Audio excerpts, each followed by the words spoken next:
Hello and welcome to the Great Late Reviews series where random internet boomer reviews games in his leisure time.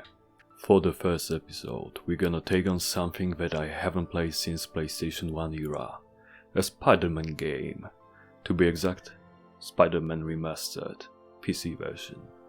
The game was developed by the PlayStation veteran team, Insomniac Games, which has 29 years of experience in making video games.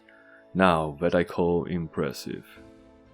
During all this time, Insomniac was responsible for many successful games and game series like Spyro the Dragon or Ratchet & Clank.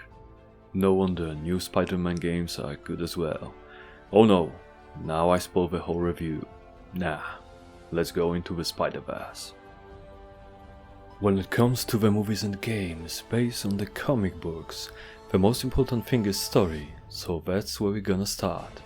The strong side of this game's story is acting and well-directed cutscenes. You can have a great story, but if it's shown and acted out in the wrong way, it's not worth much. Reverse is true as well. The best cinematography won't save a bad story.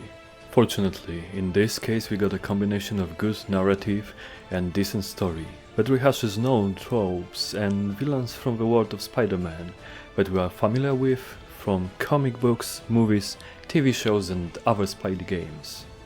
We even got playable cutscene elements, although heavy use of QTE segments is not my cup of tea. To be completely honest, the story is mixed bag throughout first 2/3 of the game, when you don't know everything you need to tie it all up in the cohesive main plot.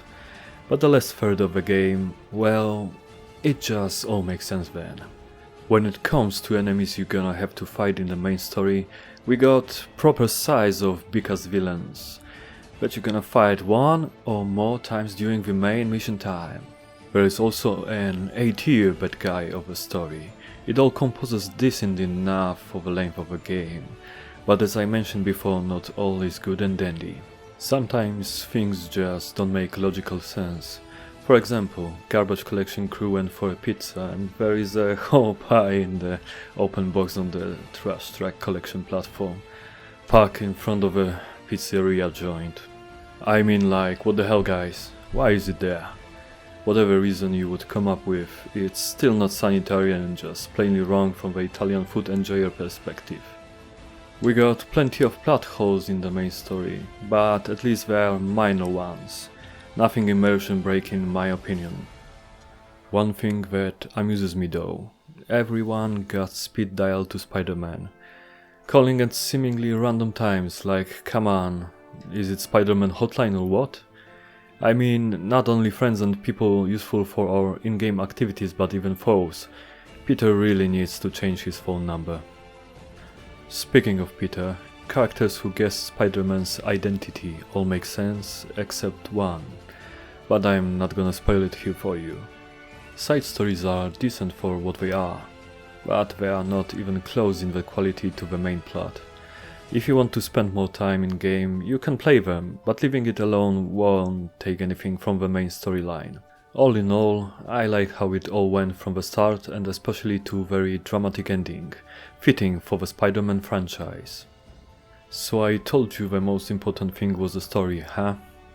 Well, almost every video game enjoyer knows it not to be the truth. How some well-known bald man on the internet would say, gameplay is king. And I could not agree more. In this department we are very well treated indeed. Combat is really good, responsive and pleasant. It's fun to dodge attacks and knock out enemies. Traversing the city is amazing. Fast and fluid, which translates very well into cinematic chases after bad guys all over the place. There are of course some bad spots while playing around in New York, and I'm not talking about dark alleys in not so friendly neighborhoods. Some of the boss fights are very gimmicky and QTE heavy. Could use change of design to allow more flexible approach in those situations. Speaking of enemies, the most common ones are not very interesting, both visually and when it comes to mechanics. Yes, we got several types and that have different properties and movesets, but there's nothing to write home about. Don't get me wrong, it's still very fun to fight them, but it has more to do with Spider-Man's fluid fight style, which will make you happy no matter if you are playing using gamepad or mouse and keyboard. But you don't only play as Peter, some segments are occupied by Mary Jane and Miles Morales. Unfortunately, these are stealth levels and not very good at that. On the bright side, they are rather short and they contain parts of a story from different perspectives. Are there any progression systems, I hear you ask? Well, yes, of course, it is modern gaming after all, and even superheroes are progressing throughout their playtime. We got 3 skill trees which you will fill out very fast, by just leveling and playing the game however you want. So don't stress about the choices you make, just pick something you like, that looks like fun. Spidey gains even more movesets by the time you're through. He got a full list of attacks and combos that looks like Mortal Kombat Fighter move list. It's a little bit too much for me, but you don't have to utilize all the combat options to be effective. There is one thorn in the side though, mainly Spider-Man's suit upgrade system that is tied to side activities. If you want to unlock a specific passive system for your suit, you will need to obtain certain number of side activity tokens, which are divided to many categories, and each has its own token type. I'm not a fan of that, but it's not much of a problem when you obtain set tokens pretty fast. Still, I would prefer to have suit build options while only playing the main storyline. Funny thing about side activities, everything is quote-unquote spread throughout the city. It's great for completionists, they gonna have a field day in this game, collecting everything from forgotten backpacks to photos of the particular buildings. For me it's a little bit immersion breaking, and the use of social media in Spidey phone is meh. I don't know why some games feel the need to emulate whole social media feeds and functions. Come on guys, it's video game, let it be what it is, action-packed cinematic experience, not a phone app. When it comes to the technical aspect of a game, it is very well made, with care and attention to details.